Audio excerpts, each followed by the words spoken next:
Hey YouTube, Beef Smokehouse back here with you. Let me show you what we got going on today.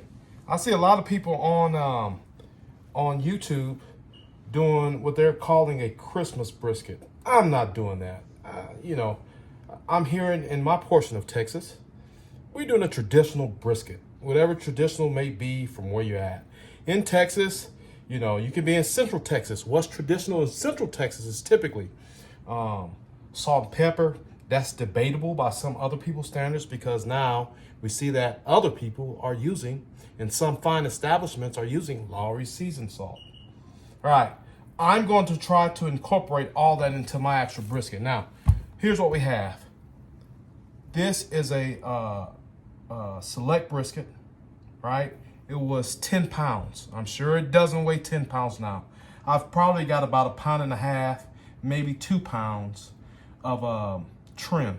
So we'll call it 9 pounds. We'll call it 8.5 pounds. All right. I like where my fat is. You see, I've rounded this fat off. I've been working my butt off to try and get rid of some of these edges.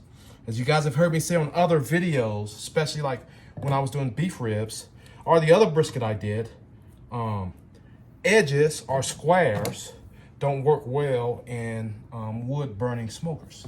So here's what we're gonna do. I'm about done with this. You can see I've got that underside trimmed as well. I've got rid of the majority of the hard fat. Now, I've got an event that I'm going to go to Saturday, and this is my my contribution.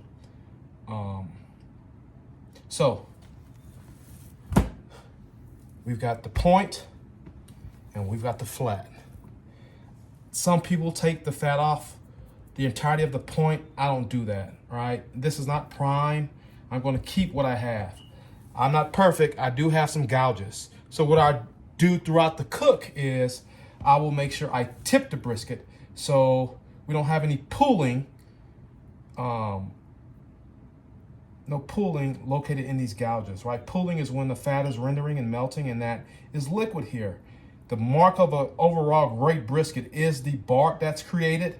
Pooling will stop that bark from being created. So I'm going to cook this on my wood smoker. We're using hickory, a mixture of hickory and post oak. I'm going to try the first 3 or 4 hours. I'm going to try to keep this down to 225, 250. I want a really smoky environment. That dirty smoke, some would call it, is going to help me build my bark. Let me get cleaned up. This area cleaned up. You guys are going to come back with me as I season this. And I'm going to show you what else I'm going to do to make sure that, this is a smaller brisket on the smaller end of things. But I'm going to make sure this is absolutely delicious. Stay tuned. I'll be back. Part kosher salt.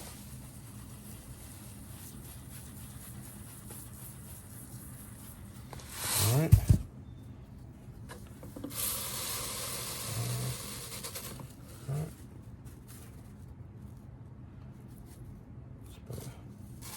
What I don't want to do is make this overly salty, guys. So this is not the biggest of brisket. I want to make sure that the people I'm serving this to eat it. Right? So I don't want it to be overly salty. But I do want to impart some flavor. We're also now going to go with half portion of Lawry salt.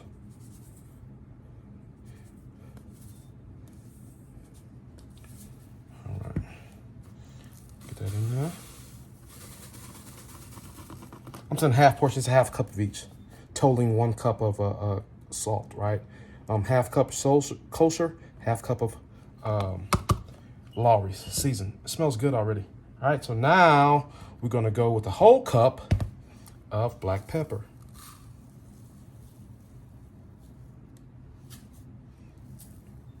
Whole cup black pepper. So you notice I've got very specific with the black pepper I'm using today. 16 mesh. Throughout Texas, this is what's used. I mean, you could just use this in salt and get an excellent bark, but it is the cut, the grain of pepper. 16 mesh refers to the actual size after this pepper has been milled. This is 16 mesh. This is really king in Texas.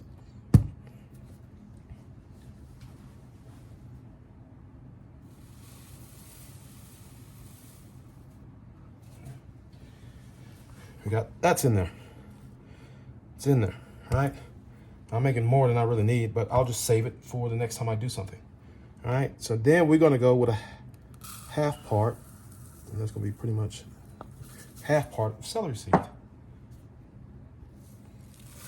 in there. You can smell the celery seed. It's really fragrant. It does not smell like raw celery, but you get background notes of celery. All right, that's gonna be it for this. So we're gonna get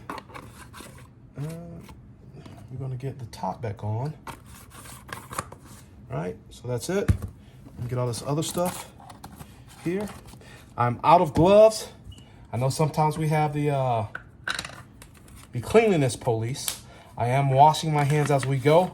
I also have my fat and my meat pieces back here. I'm gonna show you also in another segment what I'm gonna do with those. Again, usually a lot of stuff that I do, nothing goes to waste. We're gonna make our own beef tallow, and to make sure, because this is not an upper end brisket, we're gonna make sure it doesn't dry out. We do that by using beef tallow. Now, there are other fats that you could use, but we're using beef tallow. Again, I am trying to maximize everything that came off this brisket. So that's it for the seasoning. Now, we're gonna go on with our binder. Let me get a spoon.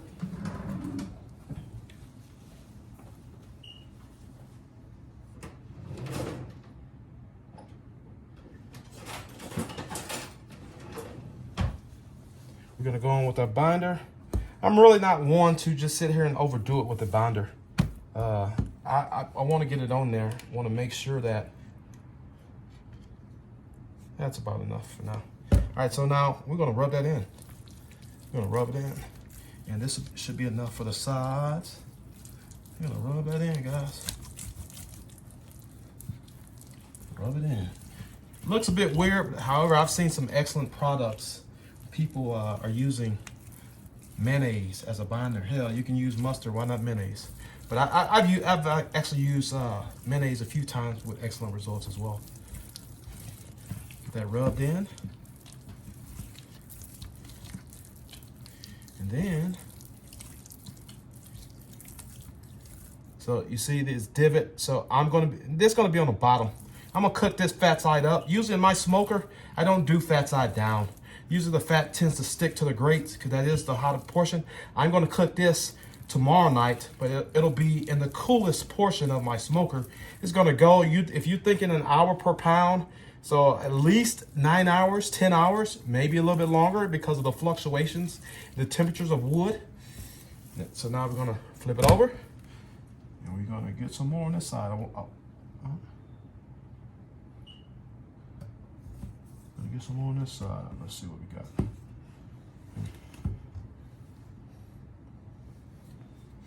That'll be it. That'll be it. And this goes in. All right. Again, I think on the other side I wasn't meaning to use that much, but we're gonna tell you this is gonna be an awesome product, guys. And we actually got fat on fat. All right. So now we're gonna kick him back over. And we're gonna start a seasoning process. Real simple.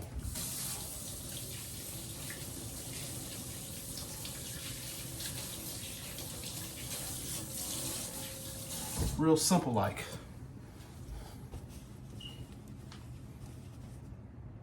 Seasoning from up high. Actually, here's what we're gonna do. We're gonna go with the big hole. Big hole. The small hole's not letting enough out. And again, got the hole. The bottle shaking. Never stop moving. You see those flakes of celery seed, those flakes of black pepper. You see the salt flakes. It's going until we got an even coat. Now, your seasoning should be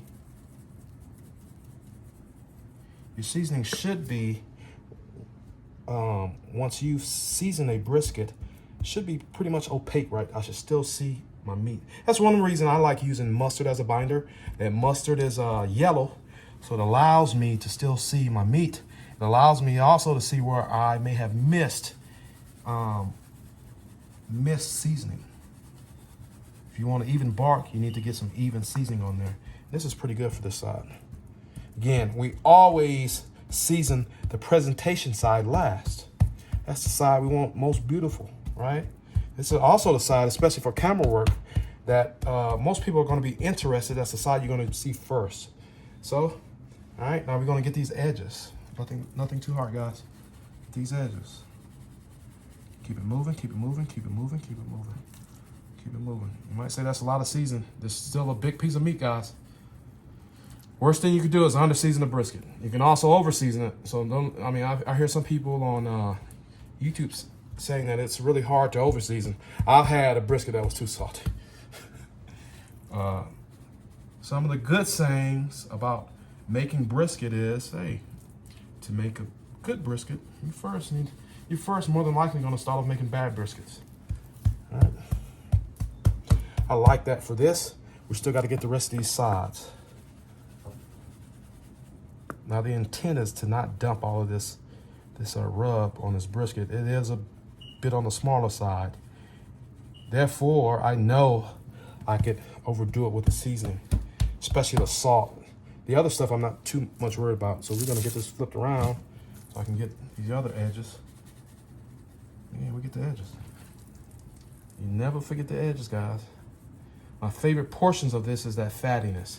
Where that fat meets this seasoning. All right, there you have it for that. Now, we're gonna go ahead and flip it back over. Boop.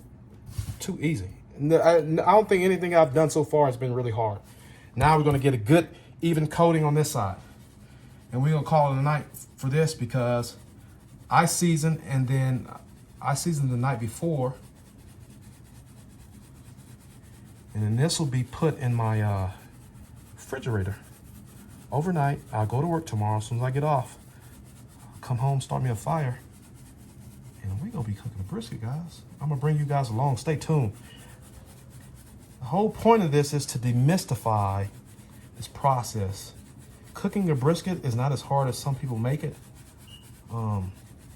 But, with a few pointers, you see me patting, we don't rub. It is called a rub. I like that. I can still see the fat. I didn't just go and dump all my seasoning on there. I'm gonna let this hang out. I've got a cookie sheet. It's actually smelling good already. I've got a cookie sheet. This will set on top of this cookie sheet. That salt is gonna do its work. You can call this a dry brine. But guess what? When I come home, the only thing I'll have to focus on is starting a fire. I won't really be messing with the brisket. I'll pull it out, let it come as close as possible to room temp with the understanding that a colder piece of meat, a wetter piece of meat, attracts more smoke, right? You keep that in mind. I'm dropping all these jewels. You can pay for somebody's masterclass or you can just watch my channel. I'm giving it to you for free, guys. Free. Stay tuned.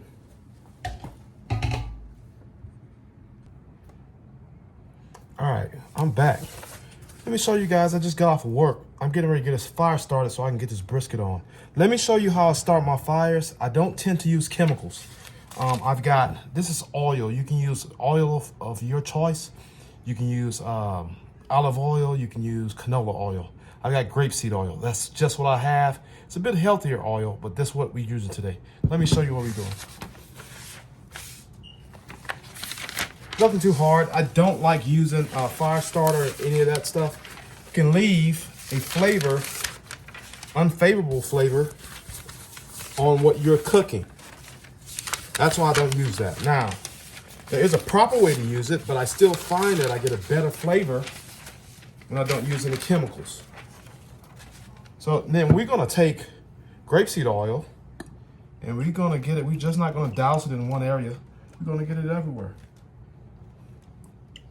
So the paper's gonna burn. The oil keeps the paper burning. I have a chimney starter that will be about halfway full of charcoal. I don't need a raging blaze for the smoker that I have.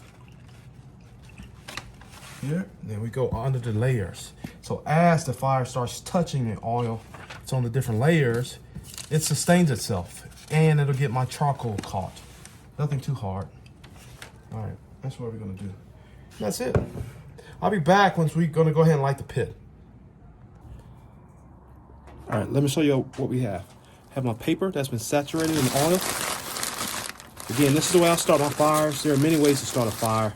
Some people have a torch that they set their wood on fire with. I don't have one of those. I used to.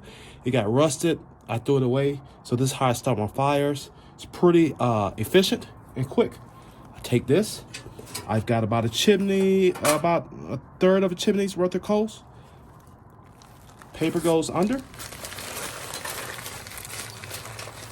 I set it down, and then pretty much I set it on fire. Lighter.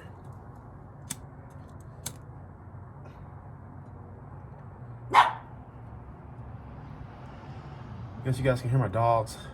I've got an English bulldog. He's mine, and then this the other dog we have here is just a dog that was supposed to be gone a long time ago, and we ended up keeping her. I've got to get, especially my English bulldog, on camera more. I think he's photogenic, but he's more like a human than a dog. He's got allergies and everything just like humans. So now you can see the smoke generating. I'll let this stay here. Now, as the pieces of newspaper with the oil catch, you'll see more smoke. I've got some wood to chop. I'll be back here shortly.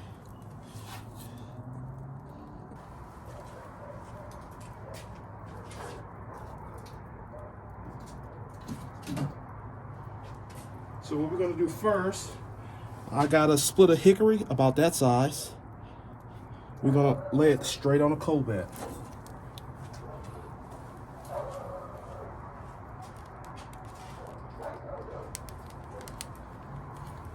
I also got a piece of post oak about that size. We'll go on with that too. So I'm cooking with both hickory and post oak. Now, that smells good already. Now, here's the way we're gonna work this. Every time I use a piece of hickory, the next time I'll use a piece of oak. I like both because they're hardwoods and they'll keep my embers hot enough to where as one piece of wood split burns down and give me some coals, I'll be preheating a piece. You guys remember me doing that. I'll preheat and then roll another split over, and then we'll go from there. Right now, I want a highly smoky environment for the next 4 to 6 hours.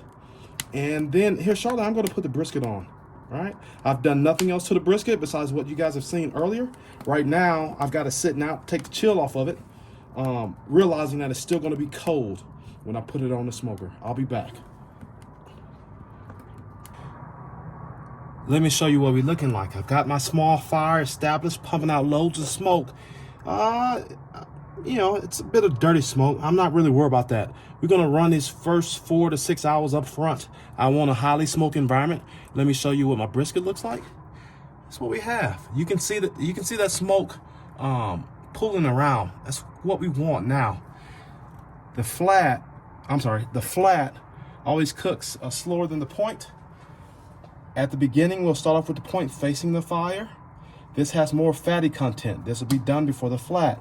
When I wrap, I'm probably going to use paper. Then I will switch. My flat will go up here towards the fire. Even still, I've got, I'm more than likely going to use a blocking log probably in a few hours because this, although I left a lot of fat on it, I want it to have extra protection. A blocking log is just a piece of wood I'll put across here, so this is not getting blasted by direct flame. Actually, we're gonna move it back a little bit further. Again, I've done nothing else to this. Done nothing else. Let's see if we can, there we go. There we go, put that in. And that's it, that's all we're gonna do to it. I may spritz, not running a water pan. It's pretty cold out here. That's hence the reason I'm not running a water pan. We got moisture in the air here, even in the desert, guys. Other than that, stay tuned. I'm not gonna open this till probably the next 3.5, 4 hours, guys. All right, let's see where we at. We're about 4 hours in. Let's see. I'm liking that color. Look at that, look at that. Let's see what we got. Liking that color. Still see moisture.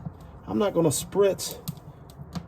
Edges are not drying out. It's a little stiff, but I still got some more rendering to do. See, I've got my blocking log in here. I just dropped another log on the fire.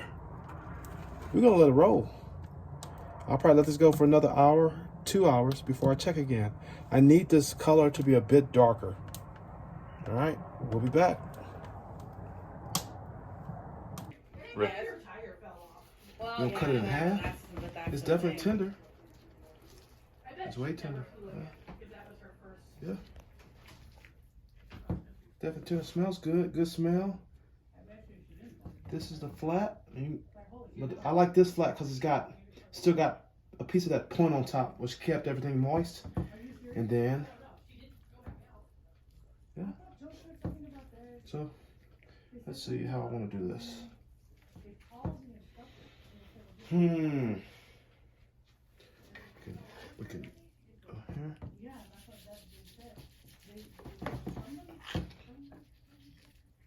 Those burnt ends.